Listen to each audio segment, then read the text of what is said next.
दोस्तों नमस्कार। आप सभी का स्वागत है आपके अपने YouTube चैनल नरेंद्र यादव सिरियानी के अंदर। दोस्तों, हम अपने इस YouTube चैनल के ऊपर शिक्षक ग्रेड थर्ड लेवल 2 6 से 8 सामाजिक अध्ययन वस्तुनिष्ठ पर्सन बैंक जो अपनी किताब आई है, इसका संपूर्ण हल अपने YouTube चैनल के माध्यम से करवाएंगे। और सबसे पहले हमने अर्थशास्त्र से ये काम करना स्टार्ट किया है और औपनिवेशिक काल में भारतीय अर्थव्यवस्था वाला टॉपिक है, उसका कल वीडियो अपलोड किया था। और आज का हमारा जो टॉपिक है वह अर्थव्यवस्था के क्षेत्रक वाला रहेगा। दोस्तों, उससे पहले मैं आपको दो बातें आपको स्पष्ट कर दूं। एक तो बहुत सारे कॉल मैसेज आ रहे हैं कि सर बुक कब आएगी। देखो, बुक अपने आज आनी थी, शाम को जयपुर में आउट होनी थी, लेकिन किसी कारणवश आज नहीं आ पाई। और कल दोपहर में 12-1 बजे के बाद में बुक जयपुर में उपलब्ध रहेगी और उसके बाद में पूरे राजस्थान के अंदर डिमांड के अनुसार, बुक सेलर की डिमांड के अनुसार उपलब्ध रहेगी। और जो साथी बुक ऑनलाइन मंगवाना चाहते हैं, मैं उनको बता दूं कि ऑनलाइन के जो विभिन्न स्रोत हैं वहाँ पर बुक अपनी 230 रुपये, इसका ऑफलाइन प्राइस 190 रुपये है और वहाँ पर 230 रुपये के आसपास के अंदर ये बुक है, ये उपलब्ध होगी। लेकिन मैं बच्चों की हेल्प के लिए मात्र 200 रुपये के अंदर उनको बुक उपलब्ध करवाऊँगा। जब मेरे पास में बुक आ जाएगी उसके पास में मैं आपसे ऑर्डर लूँगा और उसके बाद में अगले दिन मैं आपको बुक उपलब्ध करवा दूँगा। चलो, ये बात होगी बुक की। अब बिना टाइम वेस्ट किए हुए हम अपने आज के टॉपिक को स्टार्ट करते हैं। आज हम पॉइंटर का इस्तेमाल करेंगे तो थोड़ा सा टाइम लग सकता है, 1-2 दिन में तो व्यस्त हो जाएंगे इस चीज़ से। चलो हम स्टार्ट करते हैं। हमारा पहला प्रश्न है, आर्थिक क्रियाकलापों के आधार पर अर्थव्यवस्था के क्षेत्रक हैं 3, 2, 4, 5। पहले हम इसके अंदर राइट आंसर की बात करेंगे, फिर उसके बाद हम व्याख्या की बात करेंगे और उसके बाद में इसके अंदर जो संबंधित जानकारी है उसके बारे में हम बात करेंगे। तो इसका राइट आंसर हो जाएगा ऑप्शन नंबर ए 3। यानी कि आर्थिक क्रियाकलापों के आधार पर अर्थव्यवस्था के 3 क्षेत्रक हैं, प्राथमिक क्षेत्रक, द्वितीयक क्षेत्रक और तृतीयक क्षेत्रक। अब यहाँ पर हमें एक प्रश्न और याद करना है कि जब हमारा देश आज़ाद हुआ तो उस समय हमारे देश की अर्थव्यवस्था की हालत बहुत ख़राब थी और देश की आज़ादी के बाद में भारत सरकार ने योजना आयोग की स्थापना की। 15 मार्च 1950 को योजना आयोग की स्थापना की गई और योजना आयोग ने ही भारतीय अर्थव्यवस्था को 3 क्षेत्रकों के अंदर, प्राथमिक, द्वितीयक और तृतीयक क्षेत्र के अंदर बांटा। चलो, अगला प्रश्न है हमारा, अर्थव्यवस्था के विभिन्न क्षेत्रक तथा उनके उपनाम के संबंध में सही सुमेलित कौन सा है। तो ऑप्शन ए, प्राथमिक क्षेत्रक को कृषि और सहायक क्षेत्र के नाम से जानते हैं, बिल्कुल सही बात है। द्वितीय क्षेत्र को औद्योगिक क्षेत्र के नाम से जानते हैं, बिल्कुल सही है। और तृतीय क्षेत्र को सेवा क्षेत्र के नाम से जानते हैं, यानी कि इसके अंदर आंसर आ जाएगा उपरोक्त सभी, ऑप्शन नंबर डी। अब देखो भाई, प्राथमिक क्षेत्र के अंदर जो मुख्य गतिविधि होती है वह एग्रीकल्चर होती है, तो इसलिए इसे कृषि सहायक क्षेत्र के नाम से जानते हैं। और द्वितीय क्षेत्र के अंदर कच्चे माल का उपयोग करके तैयार माल है वो बाहर आता है, तो इसको हम औद्योगिक क्षेत्र या फिर इसको विनिर्माण क्षेत्र के नाम से भी इसको जानते हैं। और जो तृतीय क्षेत्र है वह प्रत्यक्ष रूप से किसी वस्तु का उत्पादन नहीं करता है, बल्कि प्राथमिक और द्वितीय क्षेत्र के सहायक के रूप में कार्य करता है, इसलिए इसे सेवा क्षेत्र के नाम से जाना जाता है। अगला प्रश्न हमारा प्रश्न नंबर 3, निम्न में से प्राथमिक क्षेत्र की गतिविधि नहीं है। यानी कि 3 ऑप्शन के अंदर प्राथमिक क्षेत्र की गतिविधियां हैं और एक ऑप्शन है जिसके अंदर प्राथमिक क्षेत्र की गतिविधि से जो गतिविधि संबंधित नहीं है वो अपने को छांटना है। कृषि, वानिकी, डेयरी, पशुपालन, परिवहन, संचार, खनन और मत्स्य पालन। इसका राइट आंसर होगा परिवहन और संचार। परिवहन और संचार दोनों सेवा क्षेत्र से संबंधित हैं, क्योंकि दोनों के अंदर किसी वस्तु का उत्पादन नहीं हो रहा है। जबकि ऑप्शन नंबर ए, कृषि, वानिकी, डेयरी, पशुपालन और खनन, मत्स्य पालन, ये सारे प्राथमिक क्षेत्र की गतिविधि हैं। इसकी व्याख्या देख लो एक बार। प्राथमिक क्षेत्रक की जो गतिविधियां हैं वो प्राकृतिक संसाधनों के प्रत्यक्ष उपयोग पर आधारित है और यह क्षेत्र प्राकृतिक वस्तुएं उत्पादित करता है। तो यहाँ पर 2 चीज़ें समझनी है कि जिन वस्तुओं का उत्पादन होता है वे वस्तुएं प्राकृतिक रूप से हमें प्राप्त होती हैं, यानी उनके अंदर हमारा योगदान कम होता है। और जिन संसाधनों का उपयोग करके हम उनको उत्पादित करते हैं वो भी प्राकृतिक संसाधनों का ही उपयोग करते हैं। जैसे जैसे एग्रीकल्चर है, उसके अंदर वह मुख्य रूप से वर्षा, तापमान, मिट्टी की क्वालिटी, मौसम, इन चीज़ों को ऊपर डिपेंड करते हैं। मतलब कि प्राकृतिक संसाधनों का उपयोग करके ही हम इनका उत्पादन करते हैं। अगला प्रश्न है हमारा, कच्चे माल का उपयोग कर विनिर्मित वस्तुओं में उत्पादित करता है कौन सा क्षेत्रक। ऑप्शन ए, प्राथमिक क्षेत्रक, ऑप्शन बी, द्वितीय क्षेत्रक, ऑप्शन सी होगा तृतीय क्षेत्रक, ऑप्शन डी उपरोक्त सभी। इसका राइट आंसर आ जाएगा ऑप्शन बी, द्वितीय क्षेत्रक। यानी द्वितीय क्षेत्रक के अंदर हम कच्चे माल का उपयोग करते हैं और एक दूसरा तैयार माल और ज़्यादा परिष्कृत माल है उसका हम निर्माण करते हैं। अब वह यहाँ पर दो बातें ध्यान देने लायक हैं, मैं आपको बता दूं।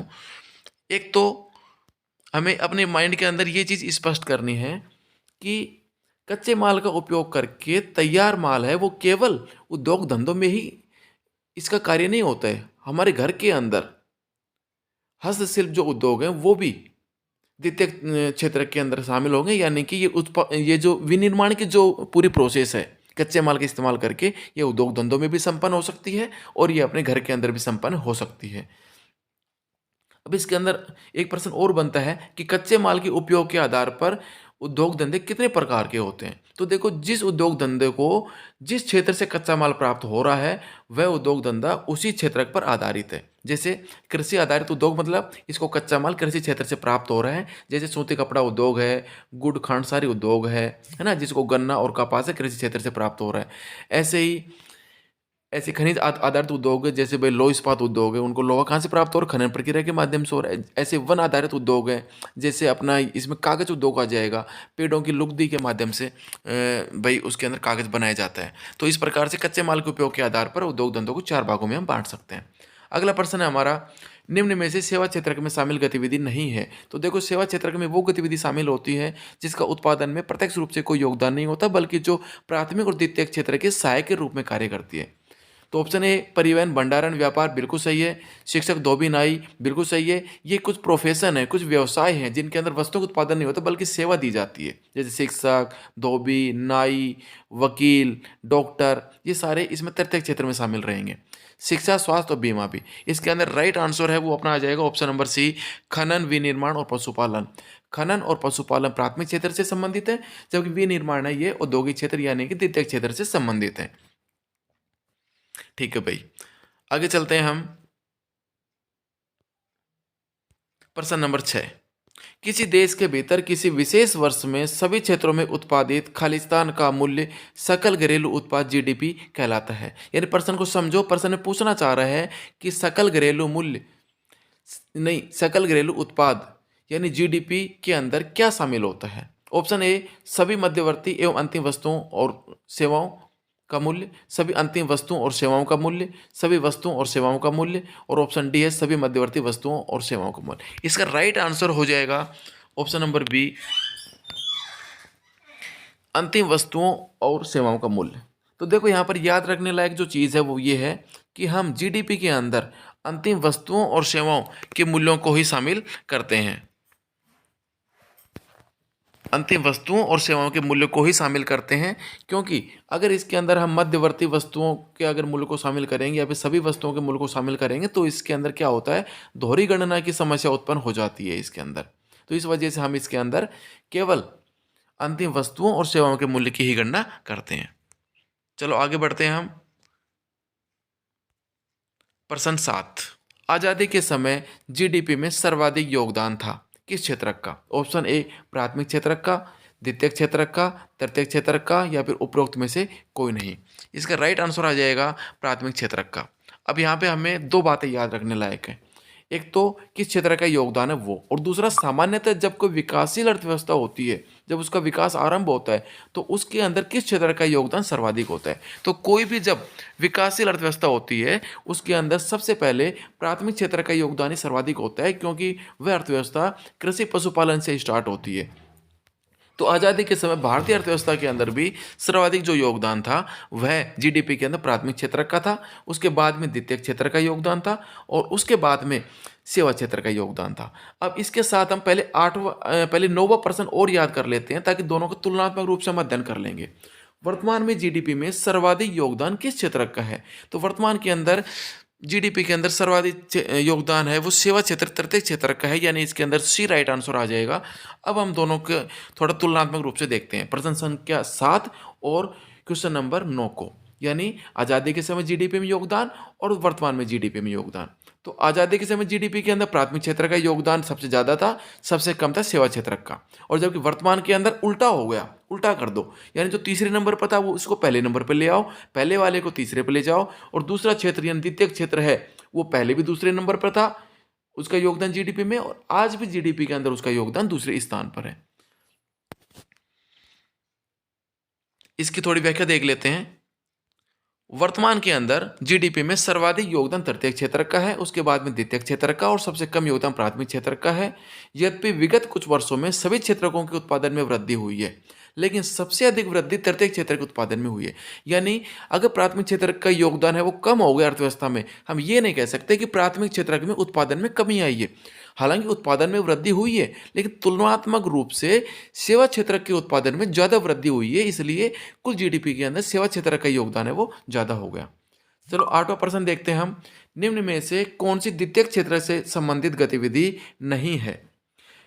ऑप्शन ए मछली पकड़ना, ऑप्शन बी सीमेंट बनाना, ऑप्शन सी इस्पात गलाना और ऑप्शन डी है चटाई बुनना। इसके अंदर राइट आंसर आ जाएगा मछली पकड़ना। क्योंकि मछली पकड़ना है यह प्राथमिक क्षेत्र से संबंधित गतिविधि है, जबकि सीमेंट बनाना, सीमेंट उद्योग धंधों के अंदर बनाई जाती है, मतलब ये द्वितीय क्षेत्र से संबंधित है। इस्पात गलाना भी और चटाई बुनना, चूंकि चटाई बुनना है ये हस्तकला से संबंधित है, लेकिन इसके अंदर भी हम प्राकृतिक संसाधनों का उपयोग करके किसी दूसरी वस्तु का उसका रूप परिवर्तन कर रहे हैं हम। इस वजह से चटाई बुनना भी द्वितीय क्षेत्र में शामिल रहेगा। इसकी व्याख्या देख लेते हैं एक बार हम। द्वितीय क्षेत्र के अंदर सर्वाधिक रोजगार लघु और कुटीर उद्योग प्रदान करते हैं। तो ये प्रश्न बहुत महत्वपूर्ण है। प्रश्न आ सकता है कि द्वितीय क्षेत्र के अंदर जो रोजगार प्रदान करते हैं वो कौन से उद्योग करते हैं, वृत्त उद्योग, लघु उद्योग या कुटीर उद्योग? तो इसके अंदर आंसर आ जाएगा लघु और कुटीर उद्योग हैं, ये सर्वाधिक रोजगार प्रदान करते हैं उद्योग धंधों के अंदर। क्योंकि जो वृत्त उद्योग है उनके अंदर मशीनों का उपयोग ज़्यादा होता है, तो उनके अंदर मानव संसाधन को रोजगार है वो कम मिल पाता है। चलो आगे बढ़ते हैं हम। 9 प्रश्न हमारे कंप्लीट हो चुके हैं। प्रश्न नंबर 10, किस क्षेत्र में अल्प बेरोजगारी, छिपी हुई बेरोजगारी सर्वाधिक पाई जाती है? ऑप्शन ए कृषि क्षेत्रक, ऑप्शन बी उत्पाद क्षेत्रक, ऑप्शन सी सेवा क्षेत्रक, ऑप्शन डी उद्योग क्षेत्रक। तो इसका राइट आंसर हो जाएगा कृषि क्षेत्रक। यानी कृषि क्षेत्र के अंदर सर्वाधिक अल्प बेरोजगारी, छिपी हुई बेरोजगारी पाई जाती है। अब इस प्रश्न को हम अच्छे से समझ लेते हैं कि अल्प बेरोजगारी किसे कहते हैं और छिपी हुई बेरोजगारी किसे कहते हैं। दोनों में मामूली सा अंतर है जहाँ तक मुझे लगता है, बल्कि एनसीईआरटी की जो बुक्स हैं उसके अंदर ऐसा कुछ नहीं दे रखा। दोनों को एक दूसरे के पर्यायवाची के रूप में काम में लिया है, लेकिन देखो इन दोनों में अंतर समझना जरूरी है। अल्प बेरोजगारी का मतलब होता है जब हमें वर्ष के कुछ समय ही रोजगार मिले, और जबकि छुपी हुई बेरोजगारी का मतलब होता है कि जहाँ पर हमें सामने व्यक्ति काम में लगा हुआ दिखाई तो देता है, लेकिन उत्पादन में उसका योगदान कुछ नहीं होता। मतलब अगर उस व्यक्ति को हम काम पर से हटा देते हैं तो भी उत्पादन के अंदर कोई असर नहीं पड़ता है। और ये दोनों प्रकार की जो बेरोजगारी हैं ये कृषि क्षेत्र में पाई जाती हैं। जैसे अल्प बेरोजगारी है क्योंकि भाई हम देखते हैं कि कृषि क्षेत्र के अंदर कुछ महीने ही हमें रोजगार प्राप्त होता है, जैसे बुआई के समय, कटाई के समय और उसकी निराई गुड़ाई के समय, देसी भाषा के अंदर बोले तो नड़ाव के समय, लेकिन बाकी समय व्यक्ति बेरोजगार होते हैं। तो ये बात बिल्कुल सही है कि अल्प बेरोजगारी पाई जाती है। और दूसरा छिपी हुई बेरोजगारी भी है, यानी एक खेत के अंदर पूरे परिवार के लोग काम करते हैं, 10 लोग काम कर रहे हैं, लेकिन अगर उन 10 लोगों में से अगर हम 5 लोगों को हटा के फैक्ट्रियों में लगा दें और 5 लोग ही अगर खेतों में काम करें तो भी उत्पादन में कोई फर्क नहीं पड़ेगा, उत्पादन उतना ही होगा। तो इस चीज़ को हम फिर दोबारा से समझ लेते हैं कि छिपी हुई बेरोजगारी का मतलब होता है कि जब व्यक्ति हमें किसी उत्पादन कार्य में लगा हुआ दिखाई तो प्रतीत होता है, लेकिन उसका योगदान कुछ नहीं होता। अर्थात अगर उसको उस काम में से हटा देते हैं तो उत्पादन के अंदर किसी प्रकार का कोई प्रभाव नहीं पड़ता है। चलो अगला प्रश्न है हमारा, किस क्षेत्र की गतिविधियां स्वयं वस्तुओं का उत्पादन नहीं करती है? तो इसके बारे में पहले चर्चा कर चुके हैं। तृतीय क्षेत्र का आएगा सेवा क्षेत्र, जो वस्तुओं का उत्पादन नहीं करता, केवल प्राथमिक और द्वितीय क्षेत्र के विकास में सहायक है। अगला प्रश्न हमारा क्वेश्चन नंबर 12, जब कोई अर्थव्यवस्था विकसित होती है तो क्या होता है? तो देखो भाई, जब कोई अर्थव्यवस्था विकसित होती है तो उसके अंदर जीडीपी में उद्योगों का हिस्सा बढ़ जाता है। बिल्कुल सही बात है, यानी कि द्वितीय क्षेत्र का योगदान बढ़ेगा। जीडीपी के अंदर कृषि की हिस्सेदारी कम हो जाती है, बिल्कुल सही बात है। दोनों है वो दोनों के अंदर ट्रांसफर होता है, यानी कि कृषि क्षेत्र का योगदान कम हो जाएगा और उद्योग धंधों का योगदान बढ़ेगा। और तीसरा ऑप्शन है, कृषि में नियोजित व्यक्तियों की संख्या कम हो जाती है, यानी कृषि क्षेत्र के अंदर जो लोग लगे हुए हैं उनकी जो संख्या है वह कम हो जाती है। यानी कि इसके अंदर राइट आंसर आएगा ऑप्शन नंबर डी, यानी कि उपरोक्त सभी। अगला प्रश्न है हमारा, वर्तमान में रोजगार की दृष्टि से सर्वाधिक लोग किस क्षेत्र में नियोजित हैं? ऑप्शन ए प्राथमिक क्षेत्रक, ऑप्शन बी द्वितीयक क्षेत्रक, ऑप्शन सी सेवा क्षेत्र तृतीयक क्षेत्रक और ऑप्शन डी उपरोक्त सभी। इसका राइट आंसर आ जाएगा ऑप्शन ए प्राथमिक क्षेत्रक। अब देखो इसको समझते हैं। पहले हम राइट आंसर की बात करते हैं, उसके बाद में उसके बारे में जो व्याख्या है उसके बारे में बात करते हैं हम। तो सबसे पहले हम बात करते हैं आंसर क्या आ गया, प्राथमिक क्षेत्रक। अब देखो अपने को इसमें याद क्या करना है कि जब देश आज़ाद हुआ, जब अपना देश आज़ाद हुआ तो उस टाइम उत्पादन के अंदर यानी जीडीपी के अंदर सर्वाधिक योगदान प्राथमिक क्षेत्र का था और रोजगार के अंदर भी प्राथमिक क्षेत्र का ही सबसे ज़्यादा योगदान, यानी सर्वाधिक लोग हैं प्राथमिक क्षेत्र में ही नियोजित थे।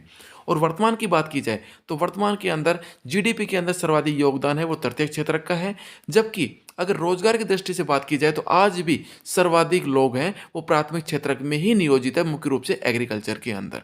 तो ये चीज़ अपने को याद रखनी है कि यद्यपि जीडीपी के अंदर वर्तमान के अंदर द्वितीय और तृतीय क्षेत्र का योगदान बढ़ा है, लेकिन रोजगार के अंदर उस हिसाब से इसके अंदर परिवर्तन नहीं आया और आज भी सर्वाधिक रोजगार है वह प्राथमिक क्षेत्र के अंदर लोगों को मिला हुआ है। आगे चलते हैं। अगला प्रश्न हमारा प्रश्न नंबर 14। असत्य कथन छांटना है कि कौन सा कथन है वह असत्य है। द्वितीयक व तृतीयक क्षेत्र का जीडीपी में हिस्सा 3/4 है, लेकिन यह आधे से भी कम लोगों को रोजगार प्रदान करता है। बिल्कुल सही बात है कि जीडीपी में इसका हिस्सा कितना है, 3/4 है, जबकि यह आधे से भी कम लोगों को रोजगार प्रदान करता है, क्योंकि हमने अभी बात की कि रोजगार है वो आधे से ज़्यादा रोजगार है वह प्राथमिक क्षेत्र को उपलब्ध करवाता है। ऑप्शन नंबर बी, देश में आधे से अधिक श्रमिक हैं वो कृषि क्षेत्र में काम कर रहे हैं। बिल्कुल सही बात है। और जिनका जीडीपी में योगदान छठा हिस्सा है। बिल्कुल सही बात है। तो दोनों ऑप्शन बिल्कुल सही हैं।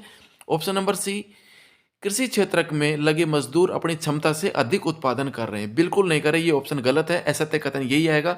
जो अपना राइट आंसर है वो यही आ जाएगा, option number C. Option D और देख लेते हैं।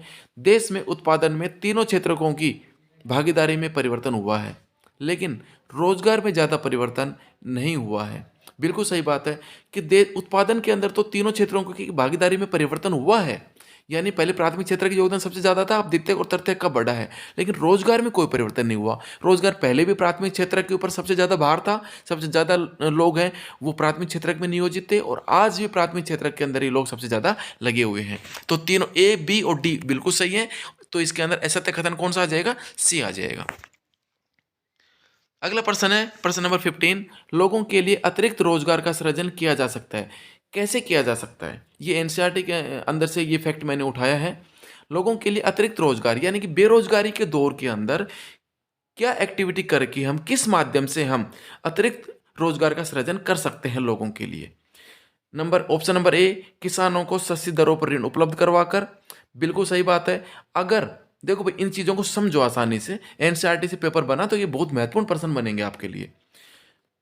किसानों को सस्ती दरों पर ऋण उपलब्ध करवा के। देखो भाई ग्रामीण क्षेत्रों के अंदर किसानों को पैसों की बहुत आवश्यकता होती है और वो साहूकारों के चंगुल के अंदर फंस जाते हैं। अगर सरकार के द्वारा या फिर किसी अन्य संस्था के द्वारा अगर उन्हें सस्ती दरों पर ऋण उपलब्ध करवाया जाता है तो वह साहूकारों के चंगुल में आने से बच जाते हैं और अपने कृषि क्षेत्र के अंदर अधिक पूंजी निवेश करके और अपने उत्पादन को बढ़ा सकते हैं। तो बिल्कुल सही बात है। और साथ में वो कोई दूसरा उद्योग धंधा, कोई छोटा मोटा कुटीर उद्योग भी अपना स्थापित कर सकते हैं कृषि आधारित। तो ये बिल्कुल सही है। किसानों को सस्ते दरों पर ऋण उपलब्ध करवाकर अतिरिक्त रोजगार का सृजन किया जा सकता है। ऑप्शन बी, ग्रामीण क्षेत्रों में कृषि व पशुपालन आधारित छोटे उद्योगों को बढ़ावा देकर। बिल्कुल सही बात है कि जब कृषि और पशुपालन ग्रामीण क्षेत्र में हो रहा है और अगर उनके पास ही अगर कुछ छोटे उद्योग स्थापित कर दें तो उनसे क्या होगा कि ग्रामीण क्षेत्र के लोगों को रोजगार मिलेगा वहाँ पे। तो ये भी बहुत अच्छी बात है। इससे अतिरिक्त रोजगार का सृजन हो जाएगा। जैसे भाई दाल मिल की स्थापना कर दे, दाल की पिसाई काम कर दे, वहीं पर दाल का उत्पादन हो, वहीं पर पिसाई कर दें। ऐसे जैसे भाई वहाँ पर शीत भंडार गृह की स्थापना कर दें कि ताकि भाई वहाँ पर लोगों को रोजगार मिले और उनको अपनी जो भी उत्पादन है, सब्जी वगैरह फल है, उनको वहाँ पर स्टॉक कर लें और अच्छे दाम आने के ऊपर बाजार में बेचें। तो ये बिल्कुल सही बात है, ऑप्शन बी भी। तीसरा, विद्यालय में बच्चों का नामांकन बढ़ाकर भी रोजगार का सृजन किया जा सकता है। ये भी बिल्कुल सही बात है। कैसे भाई, जब विद्यालय के अंदर बच्चों का नामांकन बढ़ेगा तो जो आधारभूत जो भाई अवसंरचना है उसको बढ़ावा मिलेगा, कमरे बनेंगे तो देश की अर्थव्यवस्था को बढ़ावा मिलेगा, बहुत सारे लोगों को, कारीगर मजदूरों को वहाँ पर काम मिलेगा और टीचर्स की भर्ती निकलेंगी। तो ये तीनों ऑप्शन बिल्कुल सही है। तो इसका जो राइट आंसर आ जाएगा ऑप्शन नंबर डी, यानी इन तीनों प्रकारों से हम अतिरिक्त रोजगार का सृजन कर सकते हैं। इसके साथ ही और भी कुछ भाई अपने तरीके हैं जिनके माध्यम से हम रोजगार का सृजन कर सकते हैं। जैसे भाई पर्यटन के अंदर बढ़ावा देके क्षेत्रीय शिल्प उद्योग, सूचना प्रौद्योगिकी जैसी नवीन सेवाओं के माध्यम से भी हम रोजगार के अवसर बढ़ा सकते हैं। चलो आगे बढ़ते हैं। प्रश्न नंबर 16, मनरेगा अधिनियम कब बनाया गया? Option number A 2005, option B 2006, option C 2004, option D 2008। इसका राइट आंसर हो जाएगा ऑप्शन नंबर ए 2005, यानी महात्मा गांधी राष्ट्रीय ग्रामीण रोजगार गारंटी अधिनियम 2005 इसका नाम है। और ये पायलट प्रोजेक्ट के तौर पर 2 फरवरी 2006 को आंध्र प्रदेश से प्रारंभ हुआ था और 2008 में संपूर्ण भारत में लागू हुआ और 2009 में इसका नाम बदला गया। यानी इसके अंदर देखो कितने परसेंट कवर हो रहे हैं। मैंने कोशिश की है कि व्याख्या सटीक व्याख्या दे, फालतू का मैटर नहीं डाले। 4% कवर हो रहे हैं यहाँ से। एक तो मनरेगा अधिनियम कब बना? 2005 में बना। लागू कब हुआ? 2 फरवरी 2006 को। पायलट प्रोजेक्ट के तौर, पायलट प्रोजेक्ट का मतलब होता है उसको सैंपल के तौर पे लागू करते हैं। अगर वो चीज़ सफल होती है तो फिर उसे एक बड़े स्तर के ऊपर लागू करते हैं। तो कब लागू हुआ? 2 फरवरी 2006 को। कहाँ से प्रारंभ हुआ? आंध्र प्रदेश से। ठीक है। और इसका नाम उस टाइम केवल राष्ट्रीय ग्रामीण रोजगार गारंटी अधिनियम था और फिर 2008 के अंदर इसको पूरे भारत में लागू किया गया। यानी कि 2 फरवरी 2006 को पायलट प्रोजेक्ट के रूप में आंध्र प्रदेश से आरंभ हुआ था और देश के कुछ स्थानों पे लागू हुआ था और जब 2008 के अंदर इसको संपूर्ण भारत में लागू किया गया। अब प्रश्न आए कि इसका नाम बदल के मनरेगा महात्मा गांधी नाम कब जोड़ा गया इसके नाम के आगे? तो वह 2009 में जोड़ा गया। 4% अपने यहाँ से कवर हो गए। अगला प्रश्न है हमारा, जैसे जैसे अर्थव्यवस्था का विकास होता है वैसे वैसे जीडीपी में तृतीयक क्षेत्र का हिस्सा बढ़ता है। बिल्कुल सही बात है। हमने ये चीज़ पहले पढ़ चुके हैं कि जब कोई अर्थव्यवस्था स्टार्ट होती है तो प्राथमिक क्षेत्र का योगदान सबसे ज़्यादा होता है और जैसे जैसे वह अर्थव्यवस्था आगे बढ़ती है तो द्वितीयक क्षेत्र का पहले बढ़ेगा और फिर सेवा क्षेत्र का योगदान आगे बढ़ता है। क्यों? इसका कारण क्या है? क्योंकि भाई देखो, जब प्राथमिक और द्वितीयक क्षेत्र जब उन्नति करेगा तो लोगों के हाथ में पैसा आएगा और लोगों के हाथ में पैसा आएगा तो उस पैसे को वो ज़्यादातर है वो सेवा क्षेत्र के अंदर लगाते हैं। जैसे अपन अपने ग्रामीण परिवेश में देख लो, यहाँ पर फैक्ट्रियाँ हैं, उद्योग धंधे स्थापित हुए रिको एरिया के अंदर, तो यहाँ पर लोगों के पास पैसा आते ही उन्होंने अपना पैसा क्या तो होटल खोलने में लगाया या फिर परिवहन के अंदर गाड़ियाँ ले ली, क्रेन ले ली, है ना। इन चीज़ों के अंदर पैसा लगाते हैं। इस वजह से सेवा क्षेत्र का विकास है वो ज़्यादा होता है। अगला प्रश्न हमारा क्वेश्चन नंबर 18, लोगों के नियोजित होने के आधार पर क्षेत्रों को विभाजित किया जा सकता है। देखो भाई, पहला था अर्थव्यवस्था कि भाई अर्थव्यवस्था के आधार पर, आर्थिक क्रियाकलाप के आधार पर, आर्थिक क्रियाकलाप के आधार पर। देखो भाई, ये 3% यहीं पर मैं आपको एक साथ याद करवा देता हूँ। आर्थिक क्रियाकलापों के आधार पर अर्थव्यवस्था के क्षेत्रक 3 प्रकार के, प्राथमिक, द्वितीयक और तृतीयक। ठीक है। लोगों के नियोजित होने के आधार पर कि लोग किस क्षेत्र में नियोजित हैं, ठीक है, इस आधार पर अर्थव्यवस्था के क्षेत्रक हो गए 2 प्रकार के। कौन कौन से? संगठित और असंगठित। तो इसका राइट आंसर आ जाएगा ऑप्शन नंबर सी, उपरोक्त दोनों। यानी कि लोगों के नियोजित होने के आधार पर हम क्षेत्र को 2 भागों में बांटेंगे, संगठित क्षेत्रक और असंगठित क्षेत्रक। और एक वर्गीकरण मैं आपको और बता देता हूं, स्वामित्व के आधार पर अर्थव्यवस्था के क्षेत्रकों का वर्गीकरण, तो इसको हम 2 भागों में बांटेंगे, निजी और सार्वजनिक। ठीक है। अगला प्रश्न देखते हैं हम।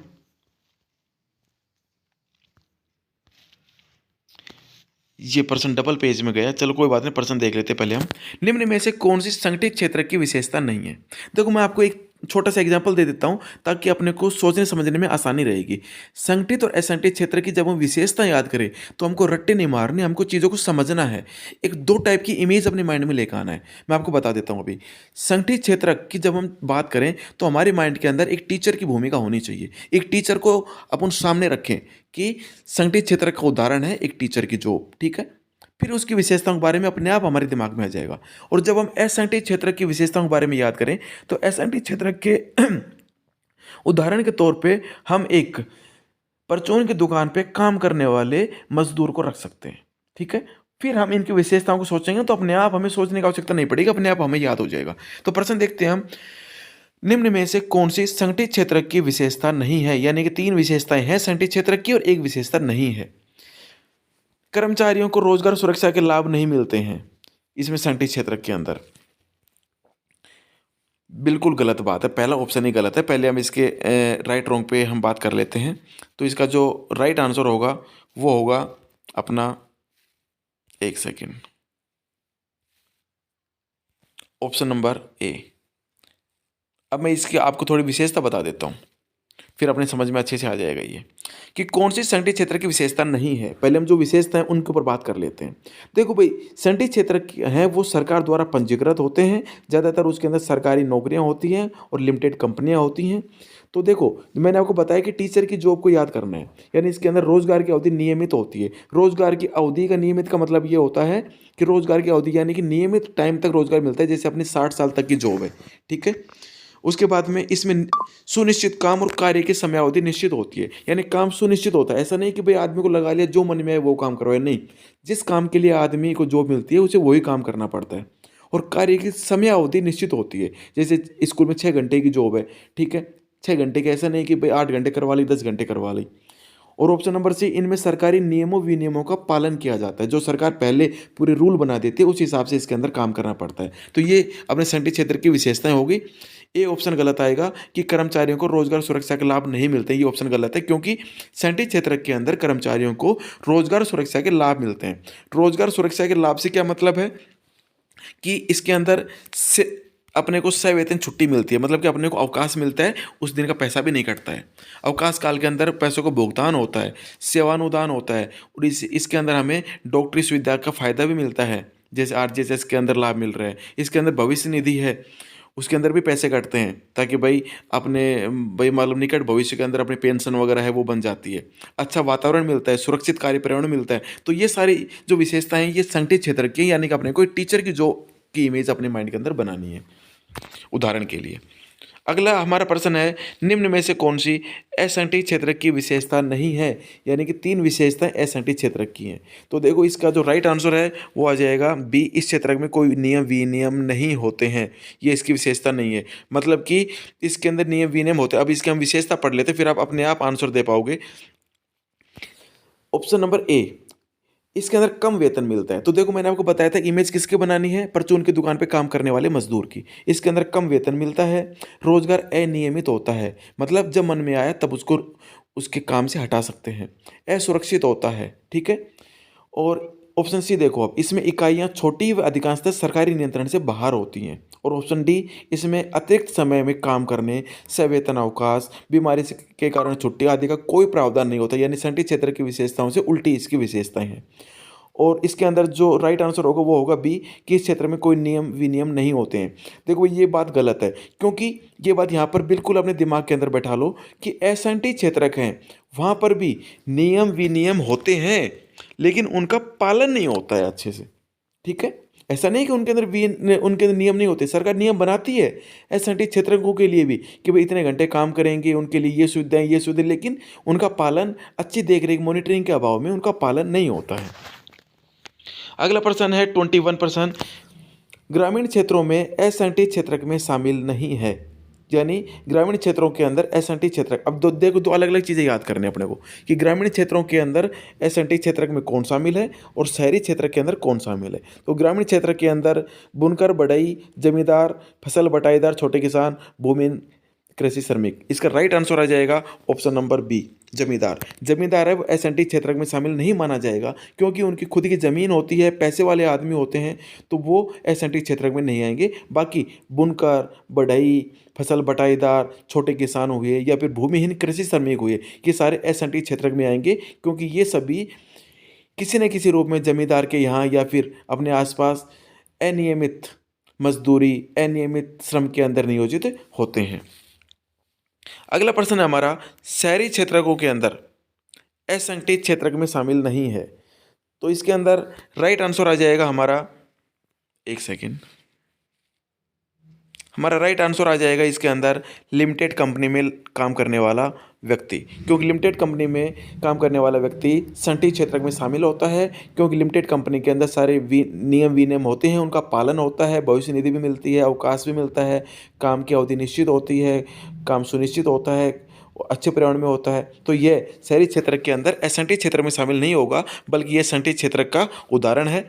तो बाकी जो ऑप्शन है, जैसे सड़कों पर सामान बेचने वाले बेचारे असंगठित क्षेत्र में हैं, कबाड़ी और बोझा ढोने वाले श्रमिक, निर्माण व्यापार परिवहन के अंदर जो मजदूर लगे होते हैं, वो सभी असंगठित क्षेत्र के अंदर आएंगे। अगला प्रश्न है हमारा, सार्वजनिक व निजी क्षेत्र में विभाजन किया जाता है। सार्वजनिक और निजी क्षेत्र में विभाजन है वो अर्थव्यवस्था का किस आधार पर किया जाता है, ये अपने को याद करना है। तो सार्वजनिक और निजी क्षेत्र में जो विभाजन है वो अपना उद्योगों के स्वामित्व के आधार पर किया जाता है कि उद्योगों के ऊपर किसका स्वामित्व है, उसका स्वामी कौन है, मालिक कौन है। ठीक है, मैंने आपको पहले बता दिया आर्थिक गतिविधि के आधार पर हम हैं वो अपन करेंगे प्राथमिक, द्वितीयक और तृतीयक क्षेत्र में। ठीक है, अगले प्रश्न पे हम चलते हैं। एक सेकेंड, थोड़ा पॉइंटर में थोड़ी सी आज थोड़ी टाइम लगेगा, बाकी धीरे धीरे अभ्यस्त हो जाएंगे। प्रश्न नंबर 25, निम्न में से असत्य कथन कौन सा है। ऑप्शन नंबर ए, भारत में बड़ी संख्या में श्रमिक असंगठित क्षेत्र में काम कर रहे हैं। बिल्कुल सही बात है कि भारत में अधिकतर जो मजदूर है वो बेचारे असंगठित क्षेत्र में काम कर रहे हैं।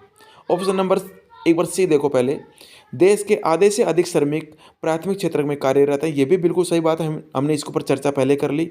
ऑप्शन नंबर डी, प्राथमिक, द्वितीयक और तृतीयक क्षेत्र एक दूसरे के पूरक, ये भी बिल्कुल सही बात है क्योंकि एक के बिना दूसरे का अस्तित्व नहीं है। जैसे एक बार थोड़ा उदाहरण के द्वारा देखो कि प्राथमिक क्षेत्र नहीं होगा तो द्वितीयक क्षेत्र का कोई अस्तित्व नहीं है, क्योंकि द्वितीयक क्षेत्र को प्राथमिक क्षेत्र से ही कच्चा माल प्राप्त होता है। अगर मान लो द्वितीयक क्षेत्र नहीं है तो भी प्राथमिक क्षेत्र का महत्व कम हो जाएगा, क्योंकि प्राथमिक क्षेत्र से जो उत्पादन होता है जो कच्चा माल के रूप में द्वितीयक क्षेत्र में काम में आता है, अगर द्वितीयक क्षेत्र नहीं होगा तो उसका कोई महत्व नहीं रहेगा। और अगर मान लो तृतीयक क्षेत्र नहीं होगा तो प्राथमिक और द्वितीयक दोनों क्षेत्रों का कोई ज़्यादा फायदा नहीं होगा, क्योंकि परिवहन, बीमा, संचार, ये सारे कार्य हैं वो तृतीयक क्षेत्र में है। तो हम कह सकते हैं कि तीनों क्षेत्र एक दूसरे के पूरक है। अब हम बी नंबर ऑप्शन देखते हैं, सेवा क्षेत्र में रोजगार के उत्पादन में समान अनुपात में वृद्धि हुई है। ये बात गलत है, इसका राइट आंसर यही आ जाएगा ऑप्शन नंबर बी। सेवा क्षेत्र में रोजगार में उत्पादन के समान वृद्धि नहीं हुई। भाई उत्पादन के अंदर तो प्राथमिक क्षेत्र को पछाड़ के पहले नंबर पे आ गया, जबकि रोजगार के अंदर अब भी प्राथमिक क्षेत्र का ही पहला स्थान बना हुआ है। व्याख्या हम देख सकते हैं इसकी, देश की जीडीपी में सेवा क्षेत्र का योगदान 50% से अधिक है, जबकि इस क्षेत्र में रोजगार की दृष्टि से नियोजित लोगों का प्रतिशत बहुत कम है इसके अंदर।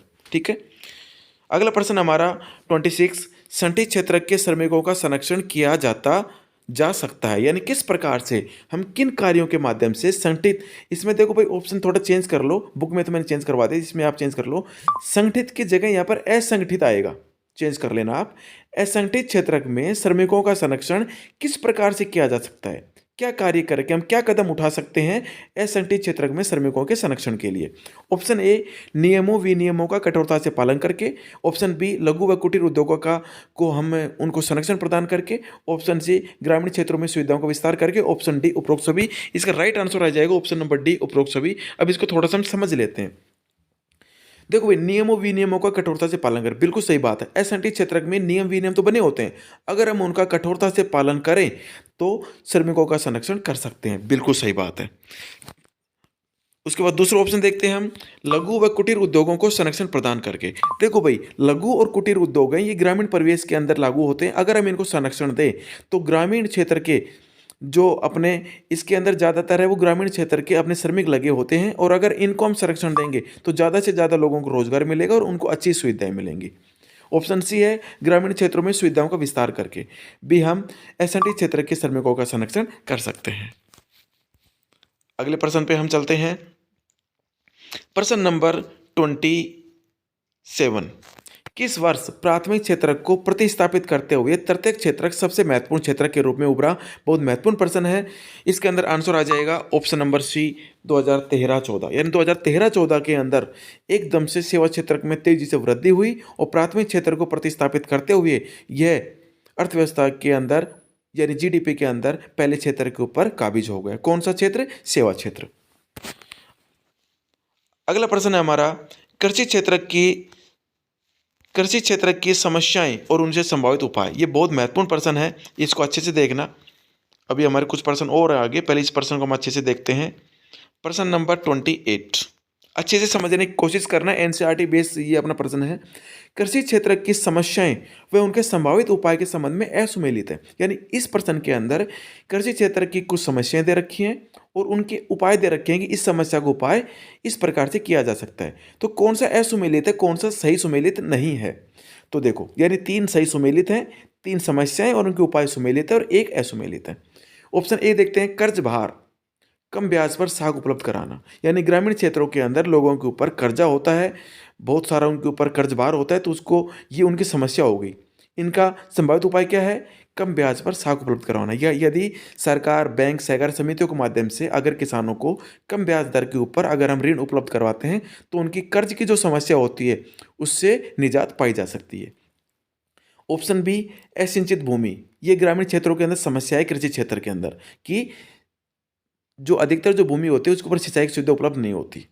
और इसका संभावित उपाय क्या हो सकता है? सरकार द्वारा नहरों का निर्माण। बिल्कुल सही बात है, अगर सरकार नहरों का निर्माण करे तो ग्रामीण क्षेत्रों के अंदर, कृषि क्षेत्र के अंदर असिंचित भूमि की समस्या को दूर किया जा सकता है। ठीक है, अब ऑप्शन इसमें डी देख लेते हैं पहले।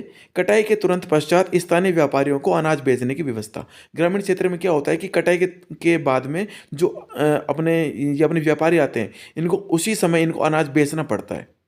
तो इसका संभावित उपाय क्या इसके अंदर बता रखा है? सहकारी विपणन समिति। बिल्कुल सही बात है, अगर सहकारी विपणन समिति होगी तो हम अपने हिसाब से जब हम चाहें तब हम अच्छे भाव मिलने पर अपनी फसल को बेच सकते हैं हम। ठीक है, तो ये तीनों बात सही है। ऑप्शन नंबर सी देखते हैं जो एसो में लेते हैं, जो इसका राइट आंसर है। मंदी काल में रोजगार का अभाव, कि अगर मान लो मंदी काल है और बेरोजगारी की समस्या फैली हुई है तो उसको हम कैसे दूर कर सकते हैं, उसका उपाय क्या है? तो उसका उपाय सही जो आंसर आएगा वो हम व्याख्या में देखते हैं, कृषि आधारित मिलों की स्थापना करके। अगर ग्रामीण क्षेत्रों के अंदर मंदीवाड़ा चल रहा है, मान लो जिस फसल का उत्पादन किया उसके भाव ज़्यादा नहीं है, तो हम वहीं पर ग्रामीण क्षेत्र के अंदर कृषि आधारित मिल की स्थापना कर लेंगे, यानी उसका वहीं पर उद्योग धंधों के माध्यम से वहीं पर हम कुटीर लघु उद्योग ग्रामीण क्षेत्र में लगा देंगे और वो कच्चे माल के रूप के अंदर हम उस जो हमारे कृषि उत्पाद उसका इस्तेमाल करके विनिर्मित माल हम तैयार कर लेंगे और इस प्रकार से हमें रोजगार मिलेगा वहाँ पर लोगों को। तो इस प्रकार से इसका जो राइट आंसर हो जाएगा सी ऑप्शन हो जाएगा, ये असुमेलित है। ठीक है, अगले प्रश्न पे हम चलते हैं।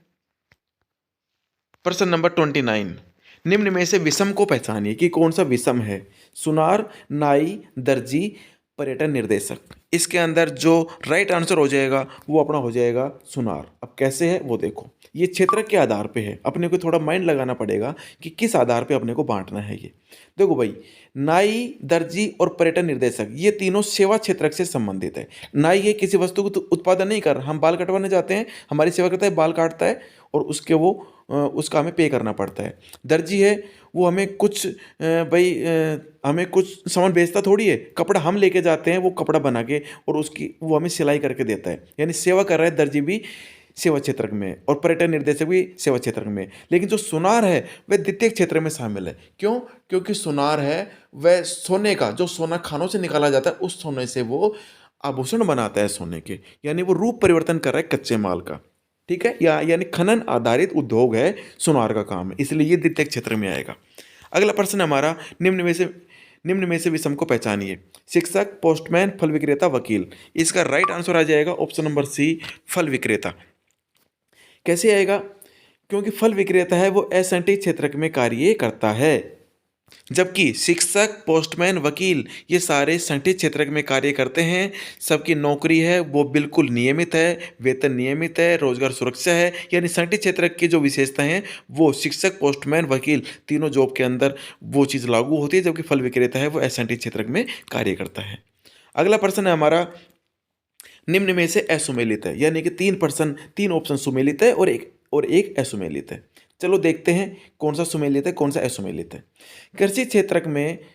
कृषि क्षेत्र में हरित क्रांति के जनक नॉर्मन बोरलॉग। बिल्कुल सही बात है, कृषि क्षेत्र में हरित क्रांति के जनक नॉर्मन बोरलॉग है, जबकि भारत में ऑप्शन बी है, भारत में हरित क्रांति के जनक एम.एस. स्वामीनाथन है। यहाँ पर दो फैक्ट क्लियर हो गए, दो प्रश्न अपने को याद करने हैं कि कृषि क्षेत्र में हरित क्रांति के जनक कौन? Norman Borlaug. और भारत के अंदर अगर बात की जाए स्पेशली भारत के दृष्टिकोण से, भारत के हिसाब से, तो भारत के अंदर हरित क्रांति के जनक एम.एस. स्वामीनाथन है। तीसरा ऑप्शन है श्वेत क्रांति, जिसको हम ऑपरेशन फ्लड के नाम से भी जानते हैं, यानी जो दुग्ध उत्पादन से संबंधित है, इसके जनक वर्गीज कुरियन है। ये ऑप्शन भी बिल्कुल सही है। ऑप्शन डी, हरित क्रांति में सर्वाधिक उत्पादन बढ़ा मोटे अनाजों का, तो ये असुमेलित, यानी इसका सही आंसर आ जाएगा ऑप्शन नंबर डी। हरित क्रांति में सर्वाधिक उत्पादन मोटे अनाजों का नहीं बढ़ा। तो अपने को याद इसमें क्या क्या फैक्ट करने हैं, हम जल्दी से याद कर लेते हैं सारी चीज़ें। देखो भाई, प्रश्न नंबर 1, भारत में हरित क्रांति का जनक कौन? एम.एस. स्वामीनाथन। भारत में हरित क्रांति कब प्रारंभ हुई? 1966-67 के अंदर। अब दो प्रश्न और याद करने अपने को। हरित क्रांति सबसे ज़्यादा किस क्षेत्र के अंदर सफल रही? तो अगर क्षेत्र की बात आएगी स्थान विशेष की, तो पंजाब, हरियाणा और पश्चिमी उत्तर प्रदेश के अंदर हरित हरित क्रांति सर्वाधिक सफल हुई थी। अब ये प्रश्न है कि किन फसलों के उत्पादन में सर्वाधिक वृद्धि देखने को मिली हरित क्रांति के दौरान? तो इसमें राइट आंसर आ जाएगा अपना गेहूं और चावल की फसल के अंदर सर्वाधिक वृद्धि देखने को मिली। और जब गेहूं और चावल यानी खाद्यान्न फसल ये दोनों हैं, इनके अंदर वृद्धि देखने को मिली, तो जाहिर सी बात है जो मोटे अनाज है बाजरा, ज्वार, मक्का, रागी, इनके उत्पादन के अंदर गिरावट आई। चलो अगले प्रश्न के ऊपर हम चलते हैं। प्रश्न नंबर 33। निम्न में से सार्वजनिक क्षेत्र का उदाहरण नहीं है। तो देखो भाई, स्वामित्व के आधार पर क्षेत्रकों को दो भागों में बांटा, सार्वजनिक और निजी। ठीक है, सार्वजनिक क्षेत्र का उदाहरण कौन सा नहीं है, यानी कौन सा उद्योग धंधा कौन सा है जो सार्वजनिक क्षेत्र में जिनके ऊपर सरकार का नियंत्रण नहीं है? Option number A Tata iron and steel company यानी टिस्को, ऑप्शन बी रेलवे डाकघर, option C Hindustan aeronautics limited, option D steel steel authority of India limited. इसका राइट आंसर आ जाएगा हमारा Tata iron and steel company. देखो वर्तमान के अंदर तो इसको सरकार ने अपने इसका राष्ट्रीयकरण है, इसका कर लिया है, लेकिन अगर स्टार्ट की बात की जाए तो Tata iron and steel company की स्थापना 1907 में की गई थी। किसके द्वारा की गई थी? जमशेद जी टाटा के द्वारा की गई थी। और जिस स्थान पर Tata iron and steel company की स्थापना की गई थी, उस स्थान को बाद में जमशेद जी के नाम पर ही जमशेदपुर के नाम से जाना जाने लगा, जो झारखंड के अंदर स्थित है। ठीक है, जबकि रेलवे, डाकघर, स्टील अथॉरिटी ऑफ इंडिया और हिंदुस्तान एरोनॉटिक्स लिमिटेड ये सभी सार्वजनिक क्षेत्र के उदाहरण हैं। अगला प्रश्न है, निम्न में से कौन सा निजी क्षेत्र का उदाहरण नहीं है? यानी 3 ऑप्शन है वो निजी क्षेत्र के हैं और एक ऑप्शन निजी क्षेत्र का नहीं है। टिस्को, बिल्कुल सही बात है, टिस्को की स्थापना निजी क्षेत्र में हुई थी। दूसरा ऑप्शन है रिलायंस यानी मुकेश अंबानी की ये कंपनी है, बिल्कुल सही बात है। हीरो भारत की एक बहुराष्ट्रीय कंपनी है, बिल्कुल, ये भी बिल्कुल सही बात है, निजी क्षेत्र की है। सुधा डेयरी है, ये सहकारी उपक्रम का उदाहरण है। सुधा डेयरी और आनंद मिल्क यूनियन लिमिटेड है, ये दोनों सहकारी उपक्रम हैं, ये इसमें निजी क्षेत्र में शामिल नहीं है। तो ये जो स्वामित्व के आधार पर जो क्षेत्रकों का हमने वर्गीकरण किया ना, तो मोटे तौर पे तो सार्वजनिक और निजी क्षेत्र में करते हैं, लेकिन इसको हम 3 आधारों पे कर सकते हैं, सार्वजनिक, निजी और तीसरा हो गया सहकारी। अगला प्रश्न हम देखते हैं, निम्न में से असुमेलित है, यानी 3 सुमेलित है, 1 असुमेलित है। ये मैंने कुछ जो क्रांति हैं उनसे संबंधित प्रश्न डालने की कोशिश की है। श्वेत क्रांति दुग्ध उत्पादन से संबंधित है, बिल्कुल सही बात है। पीली क्रांति तिलहन उत्पादन से संबंधित है, बिल्कुल सही बात है, क्योंकि भाई सरसों पीली होती है, मुख्य अपने तिलहन फसल है सरसों, तो उसके नाम पे पीली क्रांति नाम दिया है।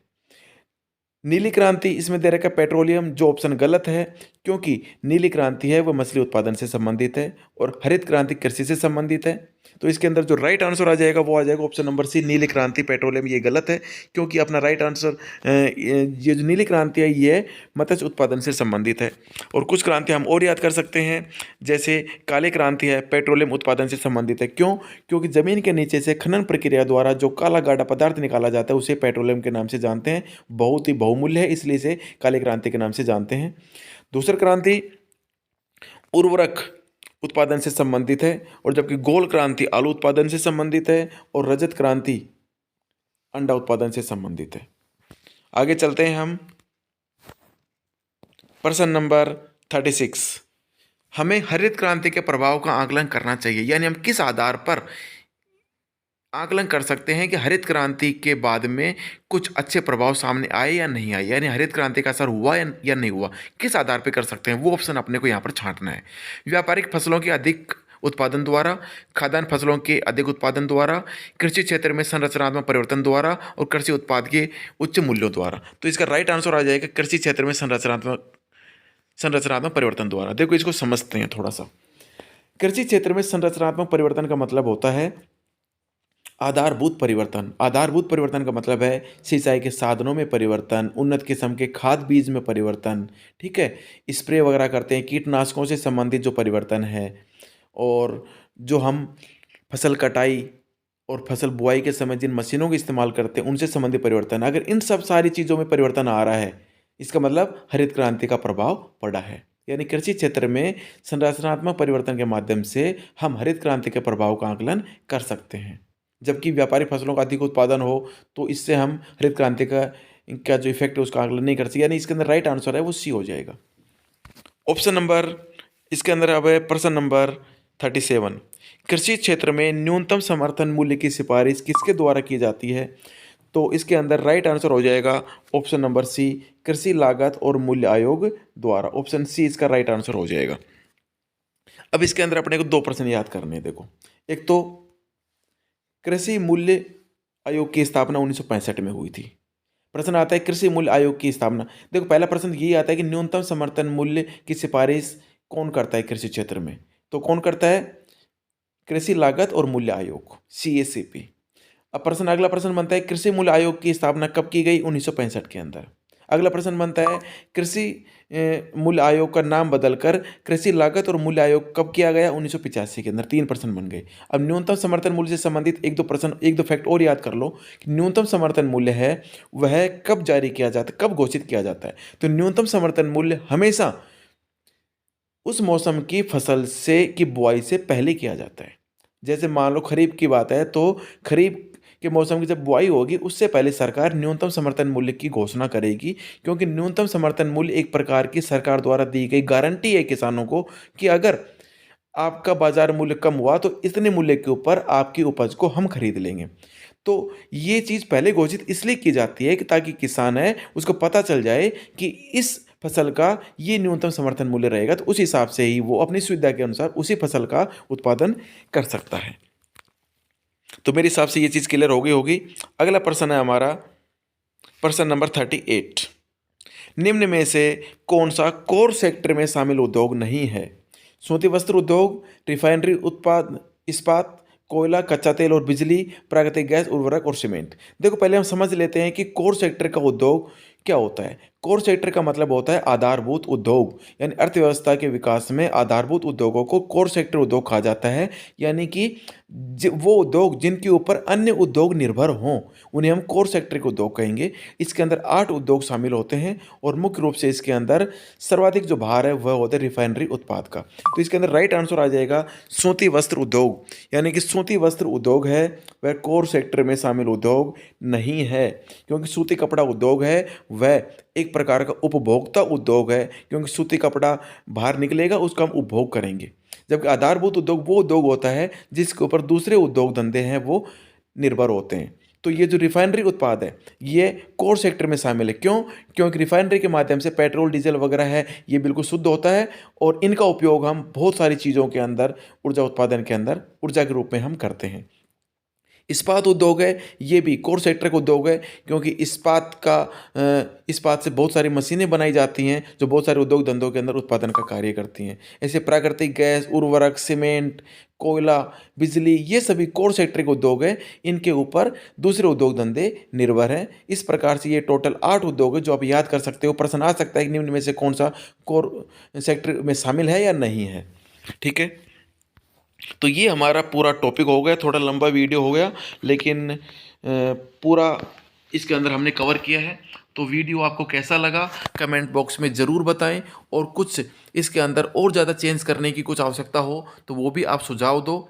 और अगर अभी तक किसी साथी ने चैनल को सब्सक्राइब नहीं किया है तो वह ये जो अपने सामने जो दोनों चैनल हैं doctor SS Yadav online free class और दूसरा अपना वाला नरेंद्र यादव सिरयानी, इन दोनों चैनल को आप सब्सक्राइब करो ताकि आपको सही समय पर वीडियो उपलब्ध हो सके। और चैनल के लिंक को ज़्यादा से ज़्यादा शेयर करो ताकि ज़्यादा से ज़्यादा बच्चों तक ये वीडियो, ये हमारी जो एक छोटी सी कोशिश है ये पहुंच सके। जय हिंद, जय भारत।